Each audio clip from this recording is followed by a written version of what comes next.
Olá, olá, meu amigo, minha amiga que vem nos acompanhando no programa Prova Final. Você sabe que esse programa é uma parceria da Rede LFG com a TV Justiça. Enfim, você já nos conhece e a gente já trabalha junto há algum tempo. Meu nome é Elizabeth e nós vamos tratar hoje de direito empresarial. Você conhece o nosso programa? Tá bom, eu sei que conhece, mas você que está nos visitando pela primeira vez, esse programa é composto por 3 blocos. No primeiro bloco, você tem o tema do dia. E no tema de hoje, nós vamos falar sobre sociedade de pessoas ou sociedade de capitais. E aí você fala, tá, mas o que quer dizer isso? Veja, a gente vai estudar hoje se numa sociedade, às vezes por uma discussão, por uma briga, é possível dissolver essa sociedade. Você, pequeno empresário que também nos assiste, olha, o meu sócio brigou comigo, eu não aguento mais. E aí, o que eu posso fazer? É isso que a gente vai estudar hoje. Que não só é importante no dia a dia, mas também é importante para você que faz provas. De todos os concursos de OAB, esse tema aparece. Então, o tema de hoje, sociedade de pessoas ou de capital. Agora, no segundo bloco, nós temos perguntas dos nossos amigos do Brasil inteiro sobre questões relacionadas ao tema de hoje. E aí, claro, a gente desenvolve mais ainda esse tema, esclarece melhor esse tema. E ao final, o X da questão, 2 questões que já apareceram em provas anteriores, para a gente fixar melhor o conteúdo, ver o detalhe, ver a pegadinha e verificar mesmo se esse assunto a gente conseguiu entender, conseguiu dar conta. E aí, posso contar com a sua presença? Tudo bem? Vamos então ao nosso tema de hoje, falando a respeito dessa relação complicada que é a relação de sócios, não é? Você já deve ter visto, já deve conhecer alguém que passou por isso. Então fique conosco. Vamos para o nosso primeiro bloco, o tema do dia.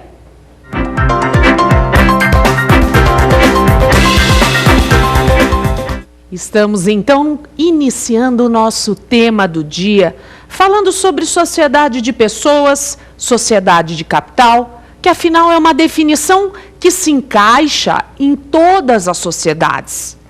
A cada sociedade que a gente conversar, nós vamos ter que entender se ela é de pessoas ou se ela é de capital. Veja só. Quando eu falo de uma sociedade de pessoas, eu estou falando de pessoas que se juntam, claro, como em toda e qualquer sociedade, pelo menos 2 pessoas. E claro que elas querem ganhar dinheiro, não vamos ser ingênuos, elas querem lucrar com a atividade. Só que para que esse lucro aconteça, para que dê certo o fim almejado, elas, além de investirem dinheiro, bens, elas têm uma relação pessoal muito importante. Essa relação pessoal, ela é chamada pela doutrina há muito tempo de affectio societatis. Affectio societatis. O que é isso?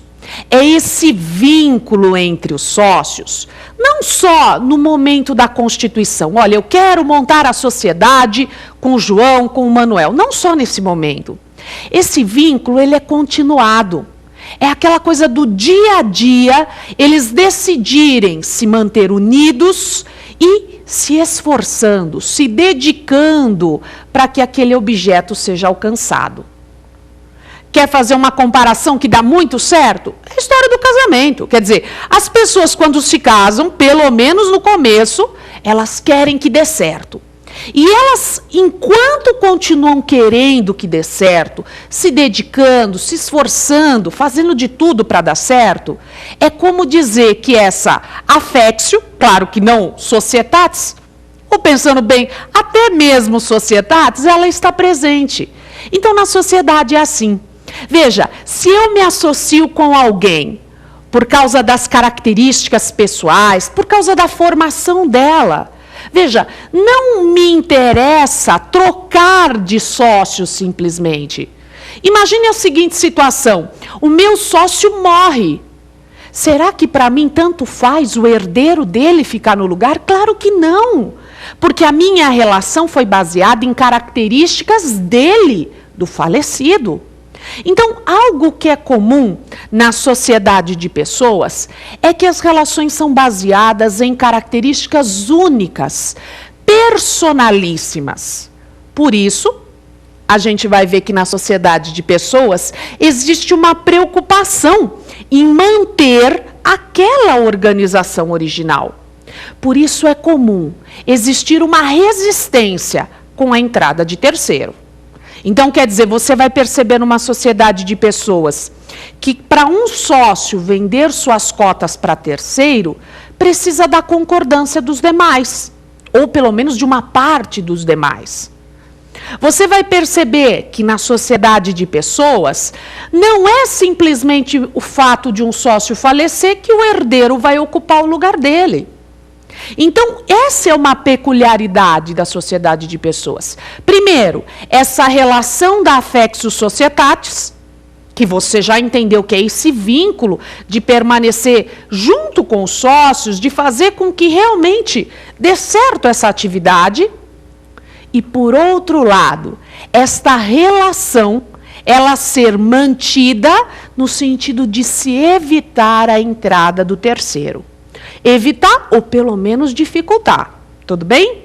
Então, por exemplo, as pequenas sociedades, aquelas que quase não são usadas na prática, mas em prova cai. Sociedade em nome coletivo, sociedade em comandita simples, até a sociedade puramente simples. Ela é realmente uma sociedade de pessoas. Todas elas são, porque além do objetivo, claro, de ganhar dinheiro, a relação pessoal ela é muito valorizada no próprio texto legislativo. Onde está escrito, olha, no artigo 1028, por exemplo, do Código Civil, se o sócio falecer, a regra é que o herdeiro ele não entre na sociedade, ele seja ressarcido. Ele só vai entrar na sociedade se os sócios aceitarem. Então, veja, o falecimento na sociedade de pessoas pode ser uma causa de dissolução parcial. Por que dissolução parcial? Porque se rompeu o vínculo com aquele sócio.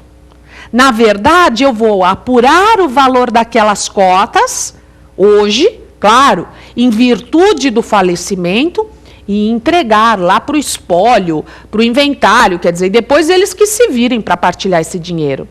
Os sócios podem rejeitar a entrada desse estranho, desse herdeiro. Tudo bem? Então, 1028 demonstra isso.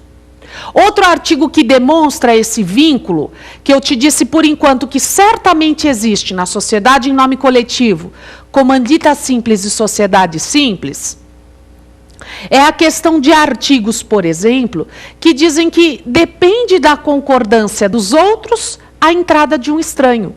O artigo 1003, por exemplo, é nesse sentido. Ele faz com que a entrada de um estranho depende da concordância dos outros. Quer ver um outro indício de que é uma sociedade de pessoas? De que são sociedades de pessoas essas três? Por exemplo, nessas três sociedades, nome coletivo, comandita simples e a sociedade simples, o administrador tem que ser necessariamente um sócio.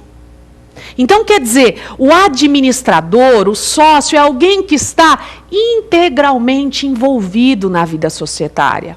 Ele não é apenas um investidor. Ele investe também, mas ele trabalha também e ele está com esse envolvimento.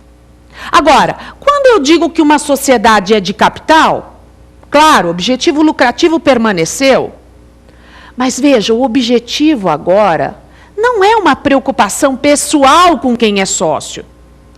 Aliás, não importa quem é o sócio, se é A, se é B, se é C, se ele é bonito, feio, qual é a raça dele, qual é a crença dele, muito menos a formação dele.